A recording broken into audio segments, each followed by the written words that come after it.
Welcome back to another episode of One Dish Breakdowns. And on this series, we are going in deep on these recipes. So a lot of other TV shows, cooking channels, recipes, whatever they are, they don't give you all of the knowledge you could be getting out of a single dish. And that's what this is all about. We are going to break down every single element of these dishes and all of the mistakes that a lot of people are making out there. I've been cooking for a while, I've been teaching people how to cook, and I see a ton of mistakes, and it's not your fault. Believe me, cooking is difficult, but we are trying to break down those fears on the Brothers Green. So today we have a very special one. We've got a rice bowl, and a rice bowl is classic because there's so many varieties you can choose when it comes to a rice bowl, so many different cuisines, but the idea is you have a base of rice and then you top it with a ton of good stuff. We're gonna do a vegetarian rice bowl today. We're gonna top it with an egg. But you can do meat, you can do tofu, you can do whatever you want. But when you learn these basics, you're gonna be cooking well. That is what's awesome about this series. We are choosing very realistic dishes for cooking, for your life, so you can eat healthy and you can be feeling good. So let's get into it.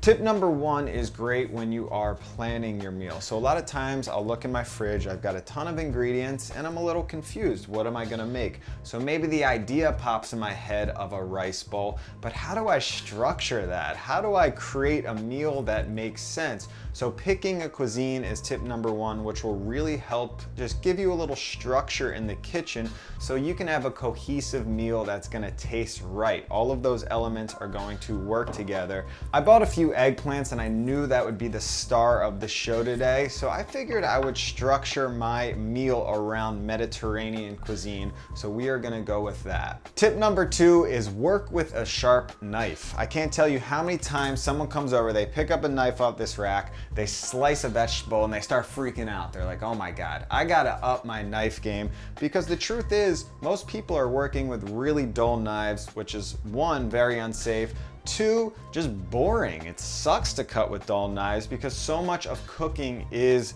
cutting things. So what I suggest doing, instead of going out and getting a new knife, just get yourself a honing blade, because the truth is all knives, when they come packaged, when you get them for the first time, they're sharp. You don't need like a really expensive knife. You just need to maintain your knives. So a honing blade is great. It's not actually gonna sharpen your knife, but it's gonna maintain that edge. It's gonna realign the edge so it continues to cut well. It continues to be sharp. There's a lot of techniques to actually use this thing. You'll see chefs on TV and they're like going crazy with it, and it might look a little intimidating. I suggest just putting it on a towel so it's stable, finding that angle that works for you, and just pulling, just like that, just pulling it straight through the knife and keeping that same angle on both sides. Keep doing that a few times, maybe 5 to 10 times, and believe me, that is all you really need to maintain a sharp edge on your knife. It's gonna make all the difference. And now that we have a sharp knife, we can start cutting our food, which brings me to number three, which is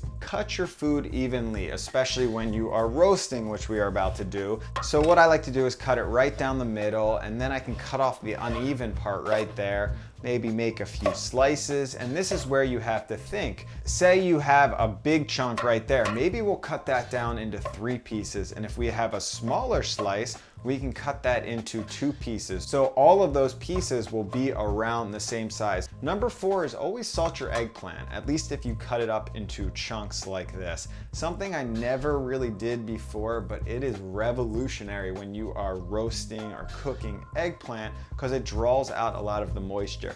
They say there's some bitterness in the seeds that it draws out, but for me, it just will completely alter the texture. You're gonna end up with a much better texture, and it's not gonna absorb so much oil. I feel like a lot of people do not like eggplant because of this reason, because they're not salting it. They go to cook it, they put a bunch of oil in the pan, they throw the eggplant in there, and it just sucks up all the oil, and you just end up adding so much oil. So by salting it, it won't absorb all of that oil. oil, and you will get a nice even roast or cook. So now that we have our chopped up eggplant, I'm just gonna add a bunch of salt. And I would say, think about twice the amount of salt you would normally add. And a lot of that salt is actually going to pull out. So don't worry about over salting. We're gonna give that eggplant a few hours to sweat a little bit. You can leave it overnight, but I would say 2 hours is fine, which is great because we've got other things to do. So let's get to the rice part of this dish. Making rice is one of those things that you could struggle with your entire life, but once you get a few of these key tips down, you are gonna be making perfect rice every time, other than like forgetting about the rice and burning it. That happens to everyone. We are using long grain white rice for this dish, which I highly suggest because it's super versatile, it cooks quick, it tastes good. So I suggest just having some of that lying around. I love brown rice, but the stuff takes like 45 minutes to cook. So when I'm ready to whip up a quick meal, it's always white rice. That brings us to tip number 5, which is always wash your white rice. Brown rice, you don't really have to worry about it. There's not much starch, but white rice has a lot of extra starch. So if you don't get rid of the starch, it's going to be very starchy when it comes out, and you're not gonna get those individual grains, that fluffiness you want. So take your rice, run it under water, and what I like to do is just kind of ruffle it around a little bit with my hands, release a lot of that starch, then just pour it off and just keep repeating that process until you get clear liquid. One thing I never did, but I just learned from my friend Derek, is that you can save that rice water. That rice water is very versatile because it's just starchy water. So you can use that to thicken soups. Sometimes they serve that in Thai cuisine as a drink, just rice water, which is really tasty, very unique, so you don't have to throw away that initial starchy water. Number 6 is probably the one people freak out the most about, and that's how much water in your rice. I see a lot of recipes out there, they do the 2 parts water to 1 part rice. I think that's a little bit much in the water department, but I have a trick that seems to work every single time. So just pour your rice right into the pot you're using. A saucepan like this works great because you've got the high sides. Start pouring the water over the rice and take your hand and place it right on top of the rice. And once the water line reaches that middle phalange, the top of your middle phalange, right there, that is good to go. Cut it off and you are gonna have the perfect amount of water. Number 7 is season your rice. You have so much opportunity right in this moment to season the water because the water is going to be absorbed by the rice, which means flavorful rice. So screw plain white rice. Start adding some aromatics, some spices. I added a few slices of ginger. I smashed a clove of garlic and added that right in there. Sprinkled in a little bit of chili flake, some cumin seeds, and then most importantly, I added in the salt because your rice definitely needs that salt. So bring that rice to a boil, turn the heat on high, and once it comes to a boil, turn it down to the lowest your stove will go, cap it, and then set your timer for 15 minutes.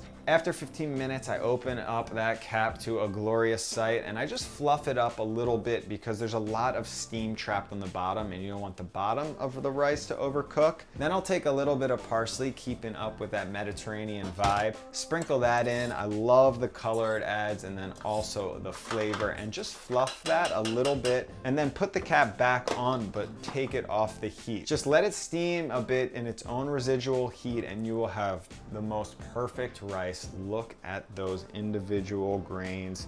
Tell me that is not glorious. All right, the eggplant hit the sauna. It's been sweating out for about 2 hours. Look at those beads of water coming off that thing. That is a great sign. And then if you look in the bowl, you see all that excess water down there. And you could pour that into a stock too. You don't have to get rid of that either. A lot of recipes at this point will tell you to wash the eggplant to get that excess salt off. But I don't like adding too much extra moisture, so I find that it's fine. As long as you don't add too much salt, some of it gets actually pulled out in that salting process as well. But give your colander just a shake real quick to get off all of that extra water. All right, we're gonna roast this eggplant. So I'm going to transfer it to a bowl, and that brings me to tip number 8, which is make sure you add enough oil to your eggplant so it coats evenly. And this goes for all vegetable roasting. I see this mistake a lot. People don't use enough oil and then things stick to the pan or they burn. you want to get a nice even coating around every single vegetable. So you see, I'll give it a little shake, a little stir, just like that. And then when you pick up an individual vegetable, whatever it is, just make sure it's nicely coated all around. It's glimmering in oil. All right, number 9 is spread out your vegetables evenly on the tray when you are roasting them, which is very important. Sometimes I'll get lazy and I'll pile them on there. Say I have too many vegetables. You're never gonna get a good roast. You need an even coating, because if some of those vegetables are like stacked on top of the other, they're gonna cook, but they aren't going to brown. And that's the reason we're roasting these things. We wanna get that delicious flavor, that browning on the outside. So spread them out, don't overpack them, make sure they've got their space to hang out and roast. Number 10 is when you're roasting, you gotta roast that shit. You can't wimp out on me. A lot of times people throw their oven on 350 because the Food Network always says 350, but you are not going to get a good roast. You wanna cook on high heat. You wanna brown those vegetables and get that flavor. So I would suggest hitting it more towards the 400 to 500. I like that beautiful level at 450. That is going to give you a great roast. So what I'll do is I'll take my tray, I'll throw it in a preheated oven. That's a bonus tip right there. Remember to preheat your oven, because if it's not preheated, your vegetables are gonna spend the whole time in a preheating oven and you're not gonna get that roast. What I found is I give it about 12 to 13 minutes on one side at 450 degrees. Then it comes out and you've got this nice browning on one side. So after 13 minutes, just give it a little toss. You can see nicely browned. Put it in for another 5 minutes and that will finish it off, and you will have the most delicious, tender eggplant because you followed all of those tips. The eggplant's not going to be sticking to the pan because you oiled it right. It is going to be nice and gooey because you salted it. Perfectly roasted eggplant. So number 11 is gonna be using your brain a little bit, getting creative with your ingredients. This is the stuff that recipes aren't going to tell you. It's about thinking about what you have and maybe going outside of the box a little bit. So what I did was I had all this eggplant and I figured, you know what? I don't need all of this roasted eggplant. Why don't I make a sauce out of it? Since we're going with that Mediterranean vibe, I figured I would make sort of like a baba ganoush, tahini style sauce. So I took some of the eggplant, I put it in a blender, I added some garlic, and normally I would add tahini, which brings me to tip number 12, which is don't freak out if you don't have the right ingredient for that dish. Something I see all the time, it really pisses me off when I'm at someone's house and they don't have an ingredient. They're like, oh my God, we gotta go to the store to get that ingredient. No, just use what you have. Get creative with the ingredients that you actually have. So I had peanut butter in my pantry, and yes, that's not a sesame seed paste, that's not tahini, but you know what? It's similar. It will probably work, and maybe it will have its own unique flavor. So I added a scoop of that into this sauce. Then I added some lemon juice, of course, salt and pepper. And then I added a little bit of water to thin it out and blended that thing up into a creamy sauce. And you've got yourself just a delicious creamy sauce, whatever you want to call it. That is going to be a great topping for this bowl. So let's get to cooking this egg. And there are a gajillion different ways to cook eggs. My brother put out an entire book on just eggs. But I can tell you my favorite way and my go-to way to cook eggs is to get those things crispy. So tip number 13 is when you're cooking your egg, get it crispy, but do not overcook it. So what I like to do is get a pan on medium heat, let that preheat a little bit, add some butter to the pan, and just crack in your eggs and just let them sit there. Give them some time. Don't be scared. If you're using a nonstick pan, you should be just fine. Let it get nice and brown and crispy on that side.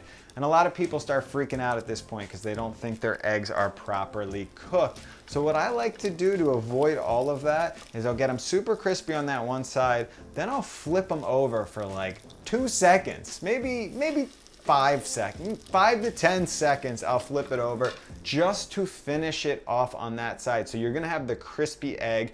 and it won't be overcooked. It will just be cooked through, but it's still gonna be runny. All right, we've got our egg, we've got our eggplant, we've got our rice cooked. And tip number 14, when you are bringing this bowl together, this grain bowl, this rice bowl, this Buddha bowl, whatever you want to call it, is balancing flavors, balancing textures, balancing colors and temperatures. That's the fun of this stuff. It's adding whatever you want. So I had some kale that I actually blanched in there. I marinated the kale with some balsamic vinegar, a little bit of sesame seeds. That's a nice little side, a little freshness you're adding to this bowl. I also had some sauerkraut that I figured would be great. I love adding the tanginess of like a pickle or a sauerkraut. That really will help balance out those flavors. Hit it with that crispy egg that of course is still runny on the inside. Top it with that beautiful creamy eggplant and peanut butter sauce. Hit it with some garnishes, whatever you have. I had some scallions and of course sesame seeds, the Scallywag Sesame combo. And enjoy.